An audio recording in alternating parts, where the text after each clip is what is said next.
Coming to you live from downtown Detroit, this is Benzinga's PreMarket Prep with your host, Joel Elconin. This is a volatile puppy here, isn't it? And Dennis Dick. I'm bidding a penny. I will buy the stock for a penny. With everything you need to start your trading day.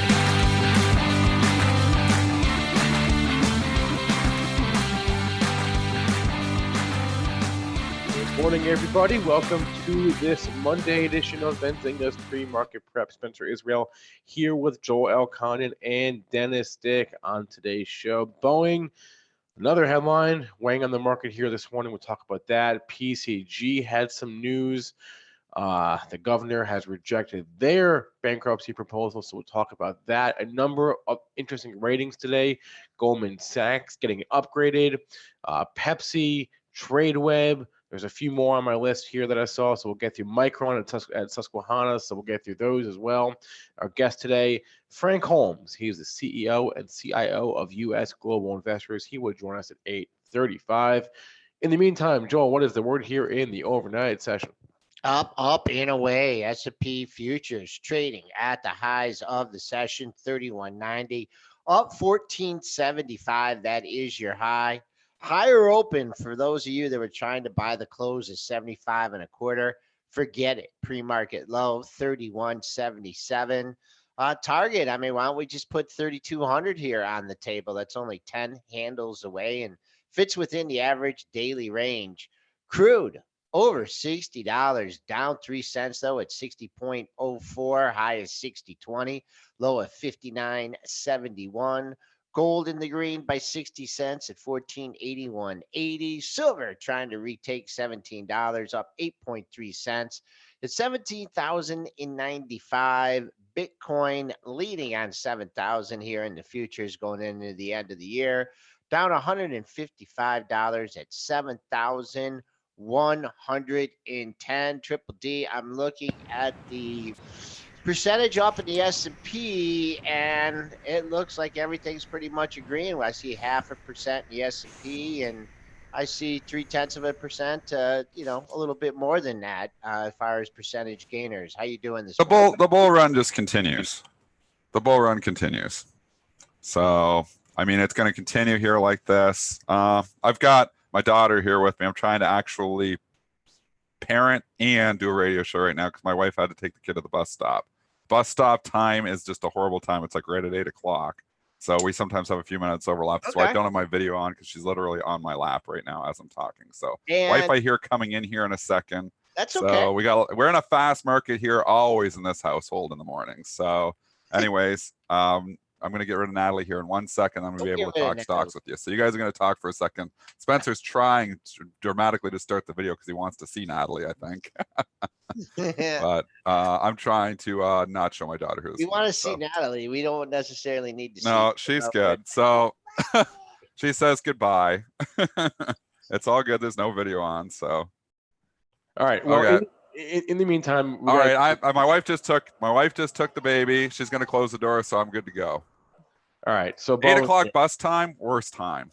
Could you talk? Especially when you start an 8 o'clock radio show, because when you only have two parents, one has to take the kid to the bus stop, one has to do the radio show. Makes it always interesting here.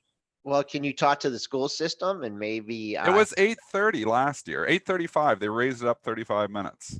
It's an early time. The bell 8:10. That's an early bell time. Especially for a 5-year-old. Like Spencer likes to sleep in. Like you got to basically wake him up to get him going there. Why don't you just put him in an Uber? Yeah. Oh yeah, that sounds good. Let's send the 5-year-old kid in an Uber and just hope for the best. That rating, they have a 5-star rating. You're good to go, right? Pretty much. All right, I can start my video here now. The girl is gone. We can go. All right. So Boeing welcome to parenting and trading all at the same time. We got to do Boeing. They are considering cutting or halting the production on the 737 MAX. This has been coming. I mean, we talked about this on the show. I didn't understand why when UAL decided, hey, we're going, to go with the Airbus, that the stock wasn't down that day. And I was like, it was just unbelievable to me that the stock was actually trading up the next morning on that news. It was horrible news. I mean, it's nobody's going to be buying these planes if they're not safe. So this is a huge revenue stream for them. It's a huge issue. So it's at 328 now. It's probably going to test the lows of 320. That's where we go back into August, and obviously we had significant rallies from there. So we'll see what happens at that point. But this news is not shocking to me. It is not good news at all. And here you are. I mean, we talked about the trading range, and now you're going to be testing the bottom of that trading range. I see the October low at 324.40, and then Triple D mentioned the ultimate low since the problems were started. That's 319.55. It's come down here a lot, but the difference is there hasn't been this news out there that they may cut. I mean, it's just, they're saying that they may cut back or totally, if they cut out that plane. Just jump in. I don't know what the revenue stream for. It's obviously significant. I don't know either, but that's something for, somebody's done the homework on. I'm sure it's been done out there. I mean, Boeing's been talked about nonstop for the last 6 months. So, what's the revenue cut here going to be all about if they, have to actually not produce this plane anymore? So it's a significant issue. It's the issue that has brought the stock obviously down originally. It keeps getting shrugged off and keeps coming back up to 380, 390. Let's put it technically, it is still within the range though. So we've been down here on bad news before on these Boeing planes. 319.05 low back in August of just this year. So going back 4 months ago, that's going to be the critical level for it to hold. But this is a definition of a headline stock. It's hard to trade technically when I have a new headline every other day. If they do it, potential write-downs, correct? And, what that will do to their workforce. This is the first time they've even hinted at this. So at the bottom of the trading range, technically trading, 319.55, I think was that low. So there you're looking at the bottom of the range. If you think, this will come to pass, then use the range trading. But this, like I said, this is different news here for Boeing, and trading down just near the lows of the pre-market session, down 13.42. Jump back. Obviously, if you're trading the Dow and you're looking why is the Dow not up nearly as much, it's because the Boeing is over 10. I believe it's 10% or 11% of the Dow. So you got to consider that. Boeing have definitely a significant impact on it, with DIA only trading up 0.25% and the market up 0.5%. So diamonds are up only half of what the S&P are, thanks to Boeing. All right, let's go to some bad news here. Well, we'll stay on the bad news, and then we'll just do all good news for the rest of the show. What's the other bad news? Give it to me. PCG. Oh, yeah. Yeah, this one was late Friday. California Governor Gavin Newsom saying no to PG&E's bankruptcy reorg plan. So this is the saga that never ends. Right back down here. Once again, headline stock down $3, down 293. We kind of last time we came down, we got down under 5 there. That was back at the end of October. Ways away from that now. I don't know, maybe lower $7 handle. Look for that. That was part of really where the rally came from in the month of December. But once again, you're trading a headline stock. You can't control the headlines. If you're short, you're getting a little bit of a windfall. If you're looking to pick this up on the long side, a lot of uncertainty there. That's my take on that. They now have until tomorrow to resubmit a plan or amend it in some way, shape, or form to the governor's satisfaction. I don't buy bankrupt stocks, so hoping for something at the end of the day for the equity shareholders is just that hope. So I've been talking about this for a long time. Obviously, it's went down to $5, ran to 20, came back down to basically 5, a little bit, lower than that, $3.55, and now it's run up here again on the hopes that there's going to be something left for equity shareholders. I'm just out, not for me. And Next. Well, we can go to the bit of a. What's the Amarin? Or okay, jump to the Amarin. We can go to the Amarin. Sure. This was. It's this Biotech Monday here again, isn't it? Isn't there another stock that's flying too? There are a few, yeah. So this. I as well just cover all these things. They just keep, every morning we come in and there's huge news in the biotechs. It seems like. The Amarin news was late Friday. After the close, they received FDA approval for Vascepa. I guess that's how you pronounce it, to reduce cardiovascular risk. They see this drug let's see, the net revenue for this drug would be in the $410 to $425 million range. So big drug for them. And a big pop for them as well here this morning. Stock was moving. It's been moving here for a while, but now we are going to challenge the recent high of the move. It looks like the recent high of the move is only 24.67, so we're significantly over that in the pre-market. So unless there's a dramatic reversal here, we're going to open up over that high. AMRN, this going back, you got to go back a little ways here. I mean, is this all-time highs? I can go back to 2012. This is a reverse stock. Oh, it's one of these. It's reverse split a few times. Yeah, so hard to give levels. I mean, the chart looks good short term, long term. You're looking at it, but I'll just give you, if you're looking for a target here, we've been up to 27.60, so that's $1.50 away. Someone's patiently taking some profits here, so that's your target. The longer you take to get up to that 27.60 and bust through that in a 28 handle, a little bit more of a fade. Kind of been anticipating good news in this thing. It's a volatile stock for a $25 stock, but this is at your lowest level since you hit that pre-market high at 27.60.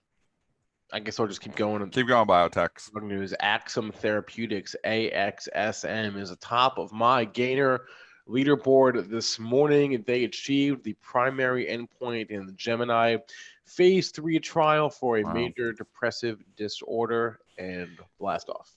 Wow. Is this one an all-time high, Joe? Because it looks like it here unless you go way back. Yeah, I'm just going to the monthly here, and this is just blown off to the races. Yeah, I don't know. Pick your poison in this one. Just busting higher.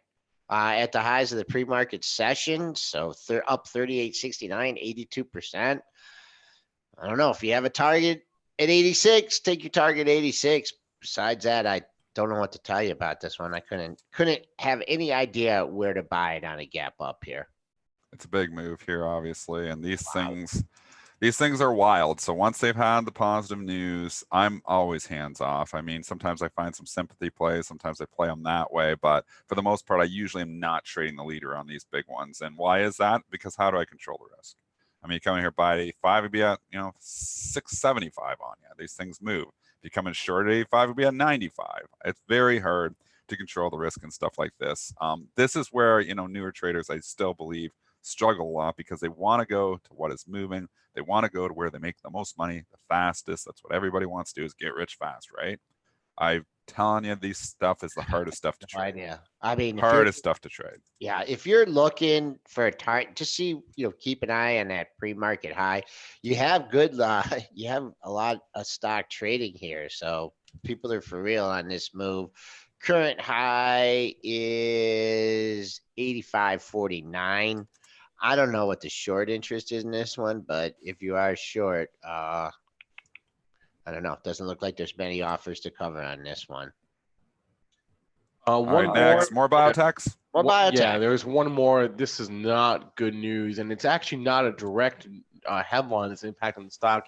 It is a sympathy move. So the stock we're talking about here is Gossamer, GOSS. It is down because nothing that the company did, but Novartis, they have a very similar drug that they discontinued. It's an asthma medication, and Gossamer's leading drug candidate right now is the same kind of medication. That's what's the symbol on this one? GOSS. Oh, we're going off the board. I've never traded this stock before. So you found one that I've actually never traded before. Down 42%. I mean, you go look at the lows. Yep. Lows of the move, $14.49. I know we're a long ways away from there, but it's already down 10 points. Why be a hero? I'm not coming in here and saying it's going to stop at 17. Who knows? Again, hardest stuff to trade. Think it'd be up at 20. Think it'd be down at 14. Hardest stuff to trade.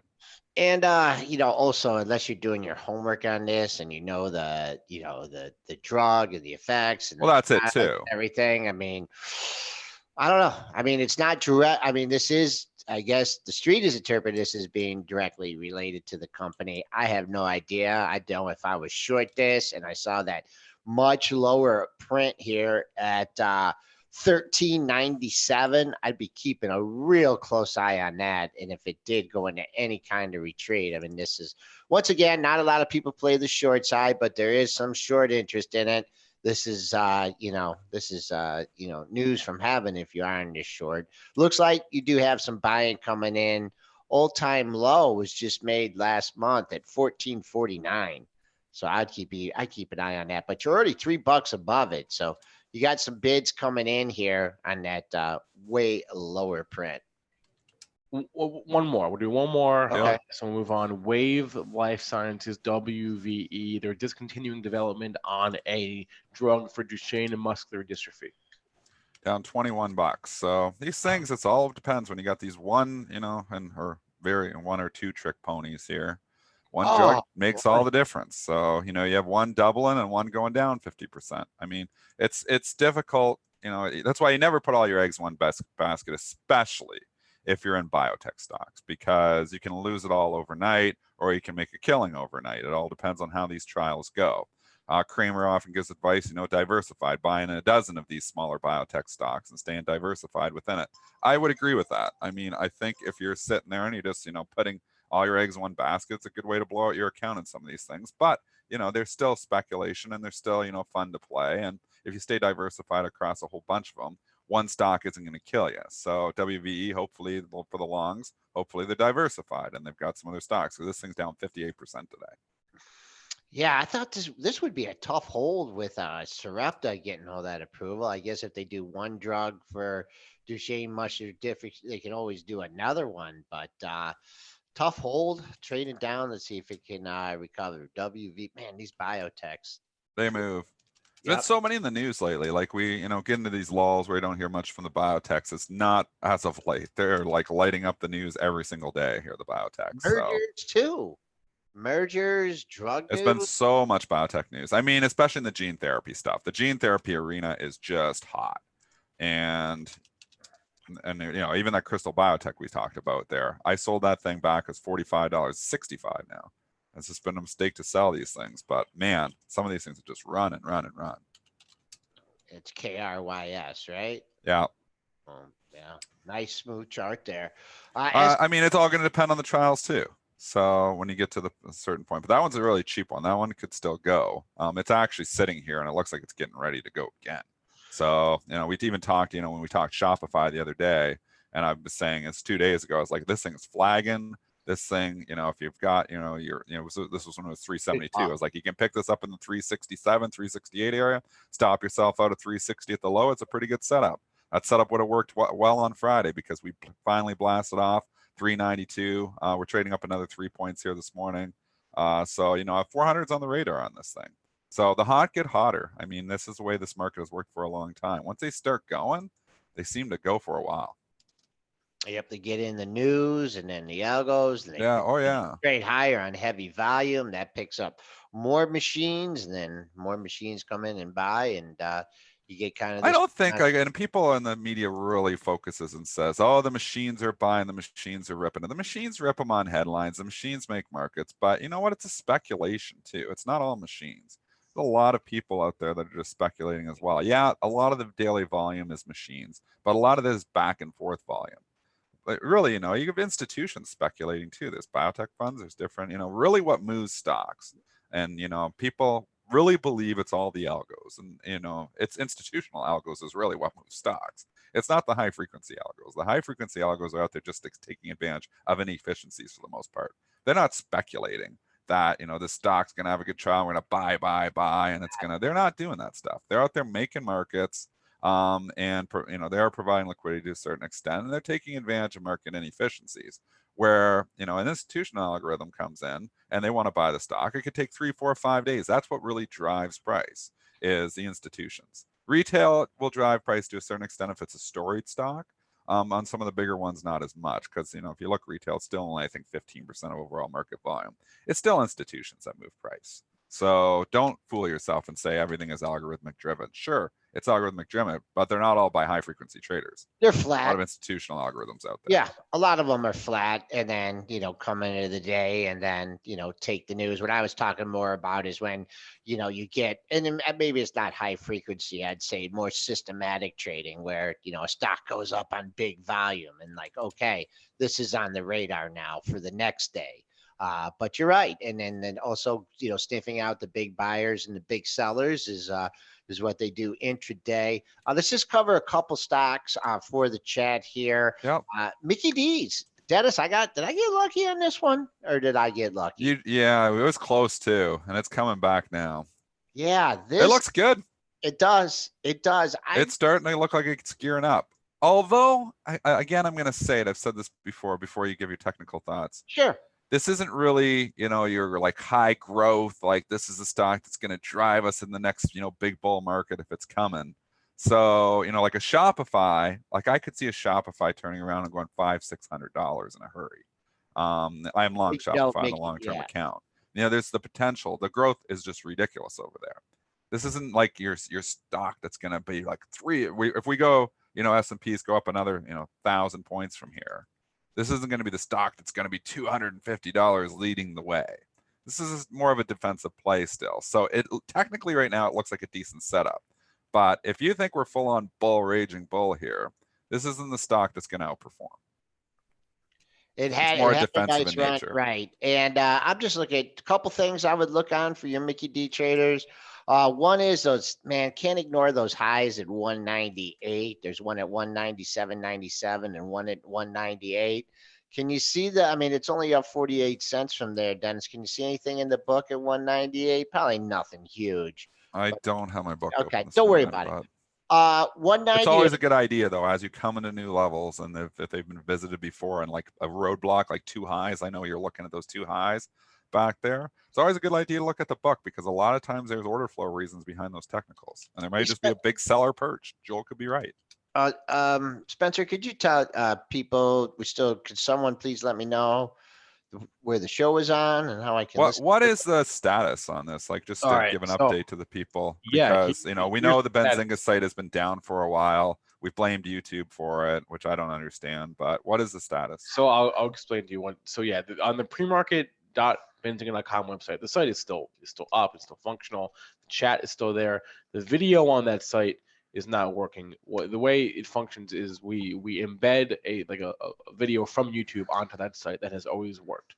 For whatever reason, last week that embed link stopped working. So we have a broken link from YouTube. Talk to YouTube both on chat and over email.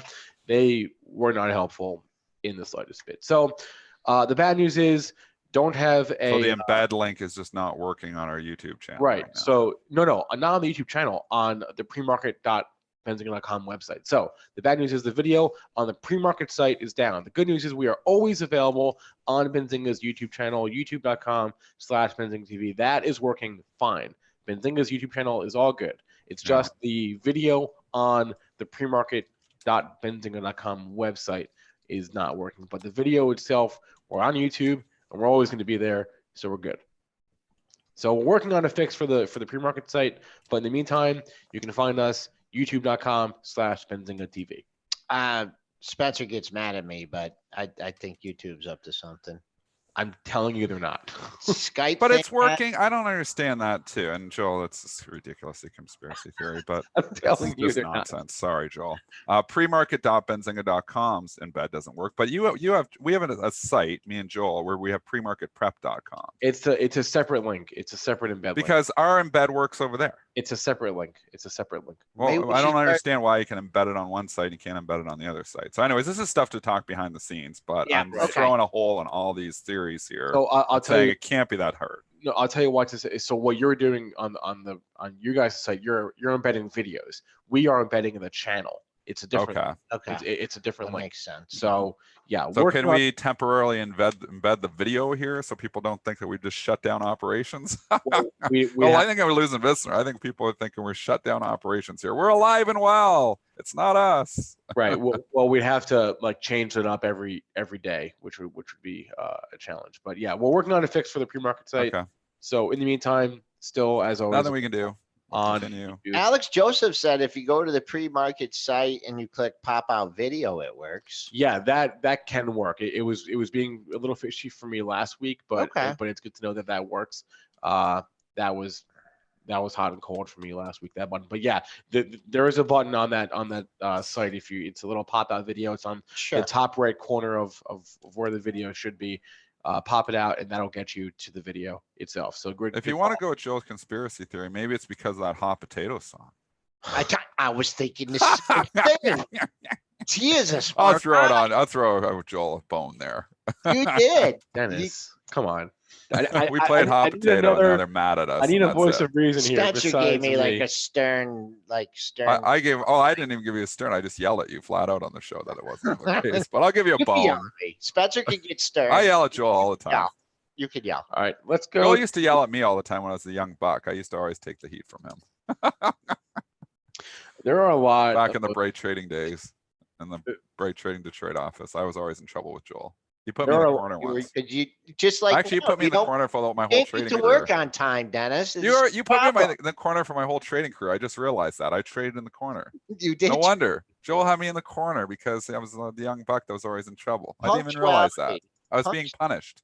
Yeah, you're not on time, and you're just horrible at art. I'm still not on time. I didn't learn. I'm always struggling to get here on time. Time and me don't get along. Mega How To Man says, anyway, let's talk stocks. Yeah, okay. There are a lot of interesting ratings today for a Monday, which is not so we're getting. It's always interesting when you get a bank changing a rating on a bank. It is. And that's what's happening this morning. Citigroup upgrading Goldman Sachs to buy. The breakout for GS 228. I would say, well, I guess we're not quite, 228.35 in the pre-market. So yeah, you're trying to get out through yesterday's high, Friday's high, 227.99. I mean, it's a classic breakout here. Goldman's been sleepy for a long time. It's not an expensive stock. There's room to 240, easily 240. I think there's room to, and maybe beyond. I'm not long it. Kind of want to be. Trading up here. What we have? We snuck up. Was that the all-time high in 18? Yes. That was the all-time high. This is probably already through the 50%, right? Yeah, just eyeballing that. You could tell. Nice move here, though. It's trading at the highs of the pre-market session, 228.35. You're really in no man's land here. I'll just go to that monthly candle, too. And that high was at 239.45. That was in November of 2018, ahead of the all-time high. But if you want to drill down and look for some daily levels, that's where you're going to have to go back to September 2018. That's when you hit 239.45. That's $10 away, though. Nice move there. And Goldman 210, the beginning of the month, now pushing 230. Citigroup, in that same note, they're upgrading Regions Financial RF to neutral, US Bank Corp to neutral, and Citizens Financial CFG also to neutral. Credit Suisse this morning upgrading TradeWeb TW to outperform, raising their price, started from $51 to $54. Stocks come back. This was one that was in the gutter for a while there, but in October, and just quietly snuck its way back and got back half the losses. So above 46, this gets interesting. Very good. And you're going to try it today. It's bid up here. It's upgraded. I mean, is this a catalyst to take us up through the 46? I think so. So you got a couple highs there. Let's see if we can get up through it. If you get through 46, then you start thinking about 50. Yep. The monthlies confirm that. The dailies, all those little pops there confirm that too. Yeah. So definitely good timing there on the upgrade. Let's see if we can push it to 46. Where are they bidding it now? Under 46, right? Like yeah, it's 45 and a quarter, half. Oh, hang on, my system. TW 45.17, 45.14. So the people who are bidding that, that's just, they know it's opening higher than that. I would say I'd bid there too. If I wasn't doing the radio show here right now, I'd probably sit there and you're safe there. You're probably safe there unless there's new news comes out. If somebody hits you at 45.17, you're probably making money. So that's the upgrade traders that are sitting there making a market saying this thing's worth more than 40 cents. I do that. When I see a stock that's upgraded and I think it's worth 2%, I'll bid it up 1%, saying it's my call. I believe this is worth 2%. I will buy it up 1%. If somebody's willing to sell it to me up 1%, then I'm going to try to make and extract that extra 1%. I could be wrong. Maybe new news comes out, things happen. But, that's what you're seeing with these bids. When something's bid up like that, that's the upgrade traders. Yep, just trying to get a little piece before the open. They're just trying to get an edge, and that's the edge. So if they get hit on that stock, they're obviously going to be trying to sell probably on the open. And you got a up market too. Yeah, so there's lots of catalysts here to make you think that this thing's going to challenge 46 today. And I think so too. So I think if you're getting at 45.25 at the open, I think you got a shot at 46. Moving on to Micron here, Yeah, that's a catching an big one. upgrade from Susquehanna to positive. They can't just say buy or overweight or outperforming. No, they're the special ones. They like positive. Price target, they're playing catch up here, raising it from $45 to $85. It's had the move. 45 to 85, you said? That's what I said. That's a big price target raise. Micron's been moving. This was one that I bought so horribly. Remember back in the day, I paid I thought this was the breakout, and I really believed it. And I heard, everybody talking bullish on CNBC, and I bought this in the long-term account around like $59 or $58. And then I bought more in the 40s and brought my cost basis down. Never found average down, right, Joel? Which I don't normally do. And, I ate it all the way down. It went down $28, $27 and came back into the 40s, and I sold half of it. And now I've still got the other half in the long-term account. I mean, it's cyclical. I kind of learned the hard way. Chasing my moves in Micron has never worked well in the long-term account. Short-term, these things can go, though. And short-term, this is a breakout. So we're through Friday's high, 52.32. But it's a stock I do not like to chase. It seems like it always gives you another chance. And if you want to go, you're up $1.72. I don't know if someone has something at 53. We're just holding right up there, not busting through it. Want a target here? Let's see, 53.68. That was your high in August, so that's definitely achievable target here. Trading up $1.70. That's what I'm seeing on the monthlies for Micron Technology. If we just stick with the chips here, Western Digital is getting an upgrade, and it's a big one here this morning, and it has broken out in the last 3 days. So it's amazing when these breakouts happen, how quickly they go. This thing was just consolidating forever under 50, and now you're off to the races here on WDC. Who's upgrading it this morning? I don't know. Sorry. I saw it go by my time on it. It is upgraded here this morning, and it was a big upgrade. Let me go try to find it here. Yeah, up 220, 56.60. Ooh, what an interesting area we're coming into. Let's look for 58. 58 was part of the gap. I don't know. It might have been earnings related there in November. It was. 58, open up to 58, gap to 61.33 if we're looking for a gap fill here. Up 215, ST. It's Susquehanna, actually. Oh, no, is that right? Yeah, that's right. Same note. Same note. It's Susquehanna. Yep. So it was in the same note. And they put a price target 90 on this one, too. So they're going for 55. From 55. Yeah, from 55. That's big. That's big. That's a big price target move too. So you're getting a huge move here, Western Digital. It's going to start to get. Let's see and I think you were just talking about the 58 was the high from the after earnings debacle there. So that's your first step. Yep. Then if you get into the gap, then it opens up. But on pullbacks, this one's probably to be bought. And if you're a Seagate trader, STX just poked its head above 60 a couple times. Yeah. But never Sleepy. really busted out. So see what happens at $60. Man, this thing has clawed its way back too. Also, man, you got monthly highs there at 62. Not 62, at 60 also. 59.93. That's a big level, Seagate. Let's see if it gets up there today. Only 69 cents away. All right, it is 8:34. Let's go to our guest now. Let's bring him on. Frank Holmes. He is the CEO and CIO of U.S. Global Investors. Frank, good morning. Can you hear me? I hear you perfectly. Good morning. Good morning. How are you doing this morning? Outstanding, my friend. Outstanding. All right. Well, Frank, it's a good day to have you on. We were talking early on the show about the Boeing headline, and we know you follow the airliner space. What is your reaction to the headline that they may stop production on the 737 MAX and how that would affect the airliners? Well, I think there's a big impact on them individually. The airline industry had a record December the 1st, had a record Thanksgiving flights. And in this Christmas holiday season period, they're going to be able to expand their number of jets. The airline industry as a whole will have out flying, and the number of passengers they'll be able to handle another 800,000 passengers. So I think it's the industry itself, the airlines industry, is so undervalued on a relative basis to cash flow and earnings multiples. And speaking of jets, I just put up a chart of your jets ETF there. Give us some sort of analysis on what will be the biggest catalyst for 2020 in for the airliners right now.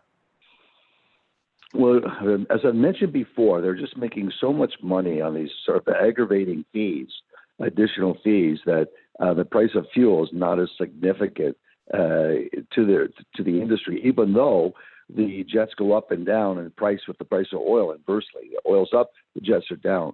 It's not a material factor today, and it's really much more correlated to global travel and the economy of America.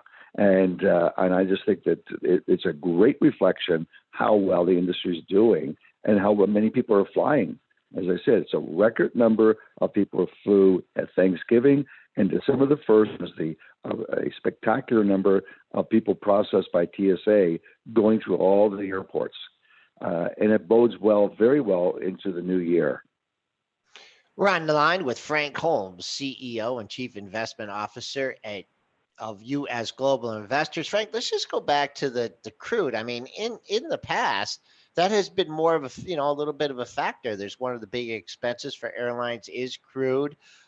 Back over $60 here. Is there a point? And I know Delta, I know some of these firms do some hedging, with the fuel costs. I mean, okay, there's no problem at 60 here, but 62, 65, 67. Where's a little bit of a pain point here for the airlines as far as jet fuel cost and oil? Probably as you get above 80. And I think this is another great example. $80 a barrel, I think, is where you have to start feeling the pain, because they're very sophisticated in how they hedge, how they daily hedging forward, most of the airlines, except for American Airlines and Allegiant. So they're the most leveraged to oil staying down or falling. They make the most cash flow. You're reading a lot about, smaller and private jet airline companies emerging here. Any of those you follow, or any of those publicly traded that are worth mentioning? No, there's nothing really publicly traded in that space. So the biggest player is Berkshire Hathaway owning NetJets. Okay. All right. So you follow the airlines market very closely, but you also follow the U.S. metals here, and you sent a nice chart over that you wanted to talk about. And what you wanted to talk about was the GOAU ETF, continue to outperform its peers. Let's talk about that ETF, its components, and what you're looking for in 2020. Well, it's gold, and the element symbol for gold is AU, so it's go gold. It's a quant approach to picking gold stocks, and it's a complete different narrative than how they're predominantly research analysts write about gold stocks. What's really unique about this particular product is that 30% are gold royalty companies who have very high gross margins, have much lower volatility in their cash flow. And the Franco-Nevadas, the Wheaton Precious, and Royal Gold have just been spectacular performers, both in rising gold scenarios and falling. They fall less and they rise with the market. So they've had a great competitive advantage. The rest of the stocks are dominated. They're listed in North America, either Canada, the U.S., and interlisted. And we pick them based on factors that have the highest revenue per share growth, and make sure if they do M&A work that there's no dilution to those factors of revenue and cash flow per share. So we found that this is the factor that too many gold mining stocks have done financings that have not delivered on revenue growth or production growth, and vice versa. These mergers are great for top line growth, but on a per share basis, they're terrible. They just don't work out, and those stocks quickly get dumped. This is a mechanism that is a passive model, but we have to retool it every quarter, screen through all the names that show up on the 5 key quant factors.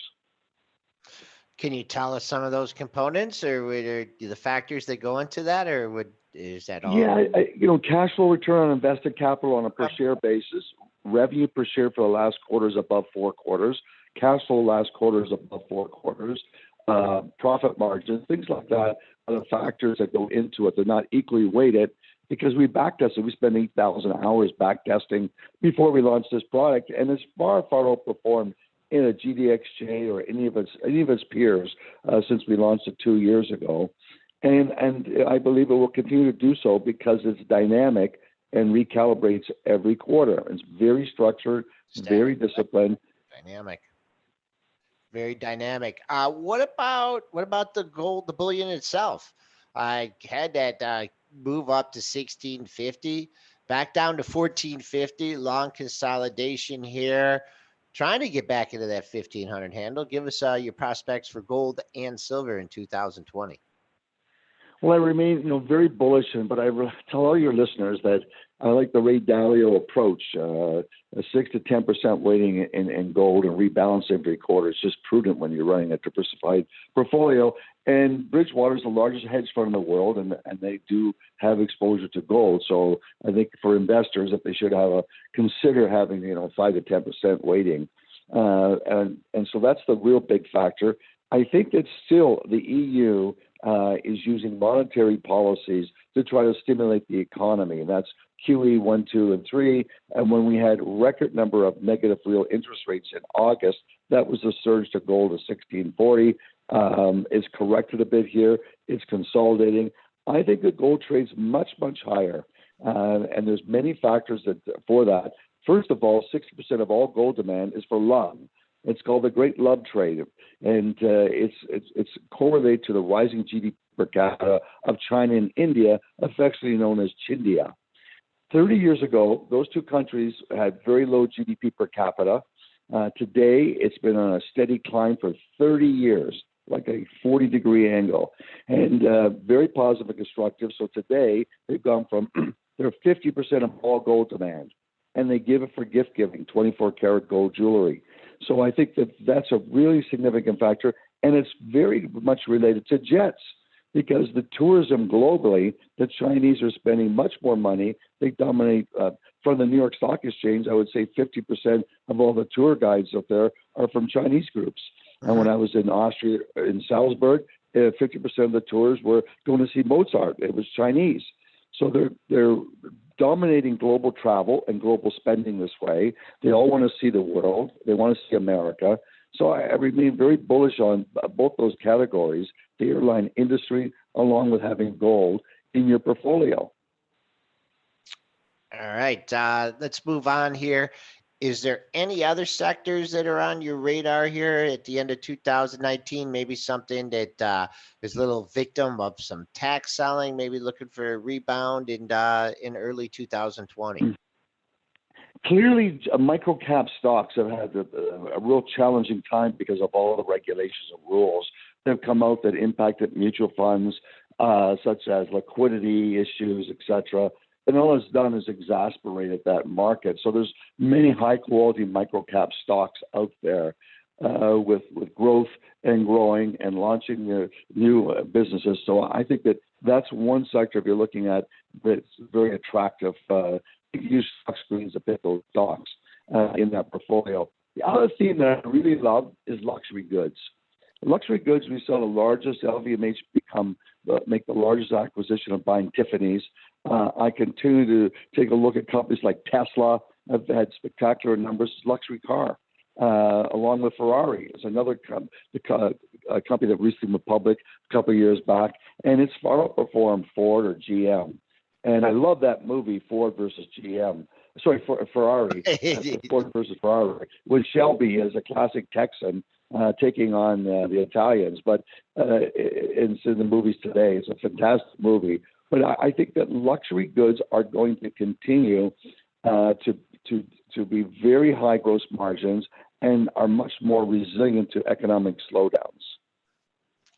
Is Tesla a luxury good? I hadn't thought of it like that. Yes, it is. It shows up on all the models because their average car is substantially higher in price, and it's now bigger than Ford as market cap.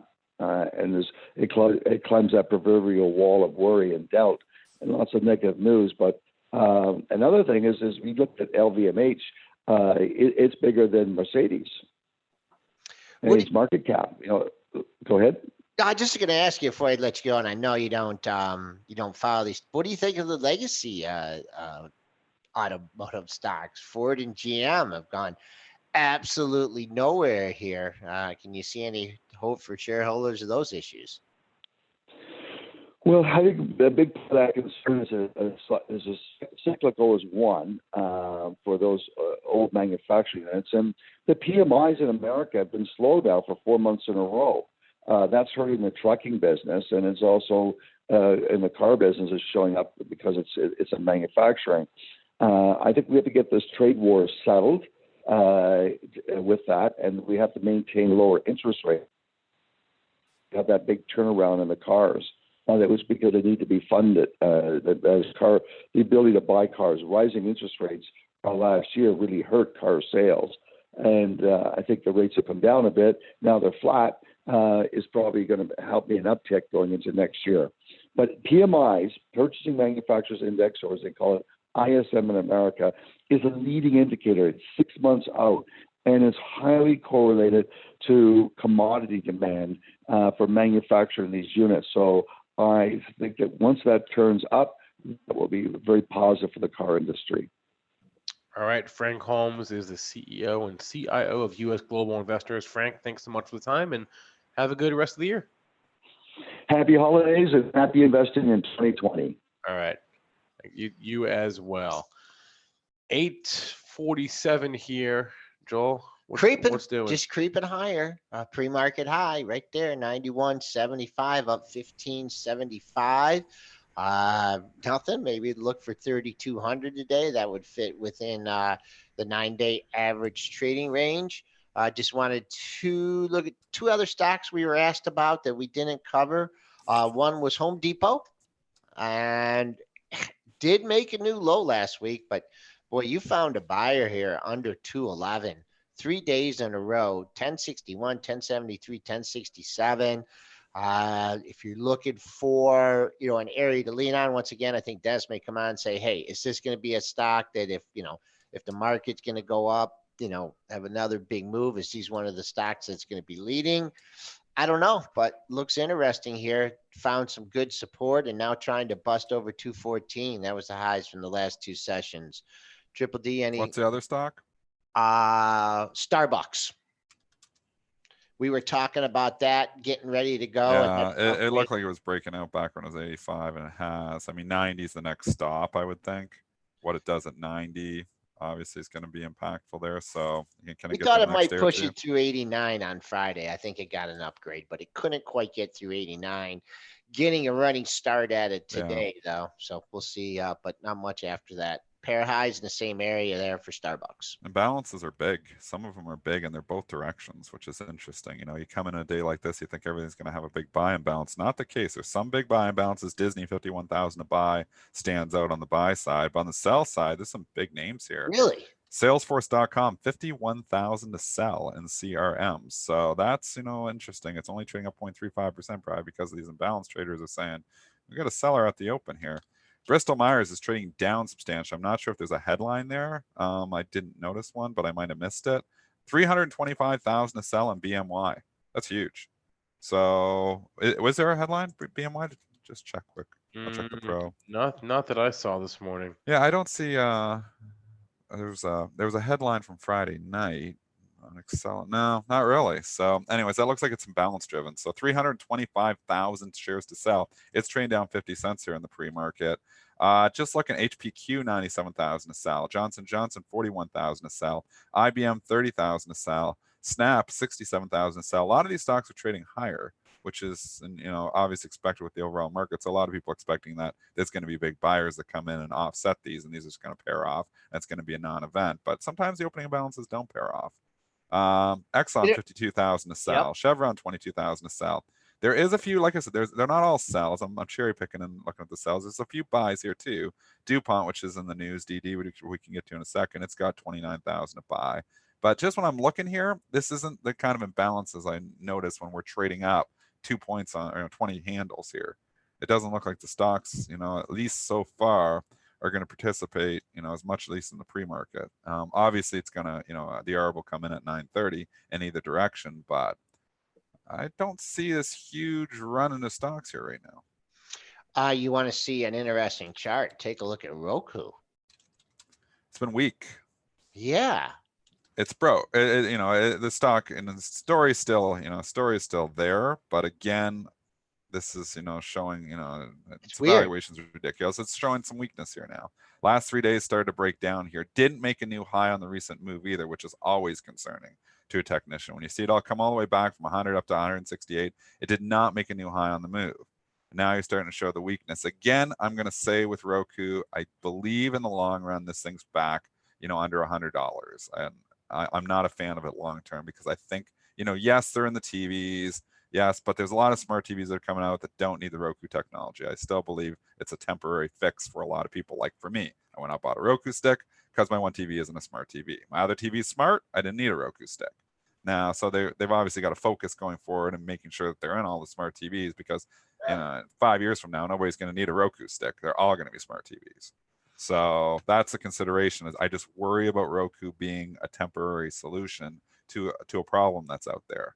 And that's why I don't know if I'm buying it at these, nosebleed multiples. Yeah, here. this is a super interesting chart because you had, I think, the downgrade to sell that was probably 2 weeks ago. I can't remember the firm that did that. Then the next day, Laura Martin and Needham, who's been great on the stock, came out and defended it, and it rallied. But I took my eye off it, and here yesterday, Friday. You tested that low from the downgrade day at 132.40. Then you went to 132.16 on Friday. That's a big level here. So $2 away from there. Oh no, next time down though, I think it could go through. So interesting. Analyst battle. One knocks it down, one brings it back up, and now it's right back at that area. So I don't know. Interesting here. Wouldn't want to be long this thing under 132. Dennis, you mentioned DuPont. They are in the news this morning. DuPont is merging their nutrition business with IFF. And so they must have paid a pretty big premium because IFF's getting hit. The new the deal values the combined company at $45.4 billion on an enterprise value basis. IFF's down $7 on this, so that's significant. I'll let the dust settle on that one. Yeah. DuPont's getting a lift. Let's see what it does at Friday's high. You're just slightly above there right now at 66.73. So I'm not following it close enough to know, the deals and analyze the fundamentals and with 10 seconds of analysis here. But just from a technical basis, there's a lot of overhead supply in DuPont. I've never really understood this.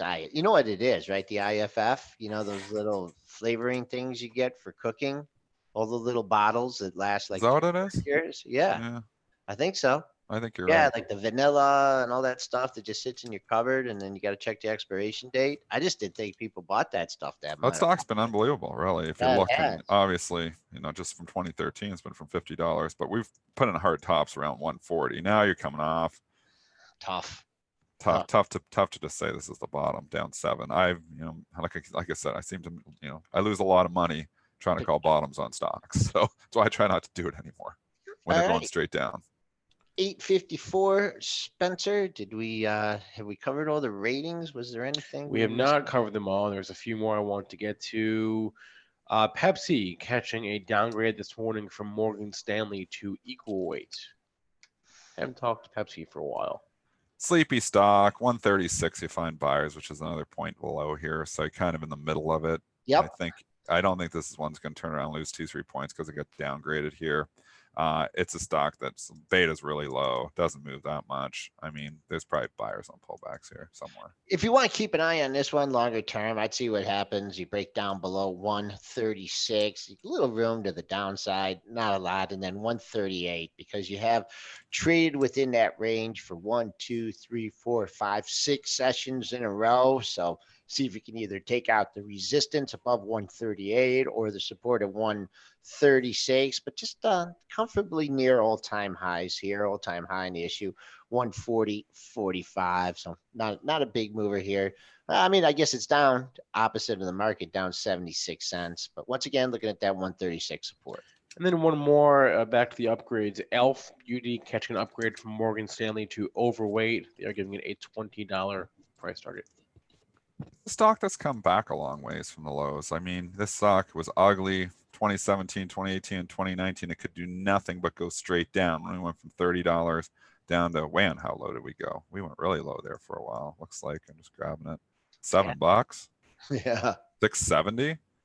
And that was the washout. It must have been an earnings day or something. It started to reverse from there, got above 10, and broke out from 10. Then the old support becomes new, or the old resistance becomes new support trick. When it came back down, it held the 10. And then we had the run to 20. So, I mean, these things, just now you're starting to come off just a little bit here as of late. But you turn around, you put a couple lows in the same area.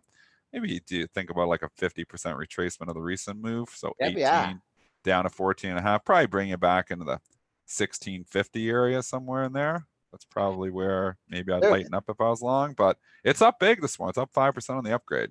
Was there some takeover chatter or activists getting active or something back on November 7th?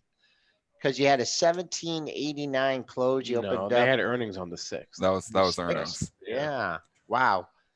1975 open, almost $2 straight down higher. Yeah, 1996, and then Kaplooey went all the way down. But volatile stock for 15, 16. Well, not as late. I'm just looking at those couple sessions here, but interesting candle here. And I just looked at the Alta. Alta did fade off its report. It took a little bit, but that day of the report was the high. Come back, couldn't fill the gap. 260 is kind of standing out here. 260, 261. I see a couple highs in there. So that's important for Alta to take out here in order to prevent a little drift lower. Gets back up over 260. Alta would be interesting. I'm not interested until I can get back up over 260. Show some strength. Yep. We need like an Oprah alarm on the show. Every time Oprah is. What did she do? So nothing, that you wouldn't expect, but Weight Watchers and Oprah announced the extension of their partnership into 2025. I only bring that up because if you look at the chart of WW back in late 2015 there, that gap up, and actually that was the original announcement of Oprah and Weight Watchers, and that kickstarted that gigantic move upward that we've since given most of it back. But Oprah was granted, let's see, I'm going to read some headlines here. She was granted a fully vested option to buy 3.3 million shares. That represents 4.3% of the shares outstanding. What else did she say? That's pretty much it. So Oprah and Weight Watchers together until 2025 at least. And we know the power of Oprah. We do that. I mean, but she didn't sell any stock on that move down from $105. I'd give her a lot of credit here because that thing, that was straight down for months. But now I'm back in recovery, up $1.43. $40 looks like an interesting level. Yeah, I'm not sure I'm jumping all excited and think it's going back to the highs because Oprah's continuing the relationship. Not going back to 100. I can't. No. I don't know if it's going back to 44. Okay. So, well, I'm not doubt the power of Oprah. No. I agree. She's still on board, so I'm not shorting it either. I think I'm just out. It's not like it's a new thing though. It's like, Oprah. We kind of know she's already with Weight Watchers, so she extended it. It's not like the first time around. It's like, Oprah's involved again. Oprah's still staying involved, so I'm not all that excited about it. Next. And that was. We only got 1 minute left, so give me a good one. I don't have anything for you. I have imbalances still to look at here. Snap 65,000. I'm just looking at this S&Ps, and these S&Ps are just saying that these imbalances, like CRM's grown. It's 79,000 to sell now. There's a few big ones then here to the sell side. I gotta think the S&P comes in a little bit here at the open. Like, I'm not saying we're not gonna go red or anything, but we're up 20 handles. I feel like we should only be up like 12 or 13. So anyways, maybe the imbalances, maybe big buyers all come in at 929 and and that's probably what's going to happen. And then Just we're going to open up. yeah. I mean, for the S&Ps, I mean, there's just no reason. Every person that's ever shorted it is underwater here. So, path of least resistance. Oh, it's high. Oh, yeah. We're not getting bearish here. I'm Yep. talking to you day Right. traders out there. The ARB ones that are looking here and buying up 20 handles this morning. I think you might get it cheaper if you're just looking to buy. I think we could come in a little bit.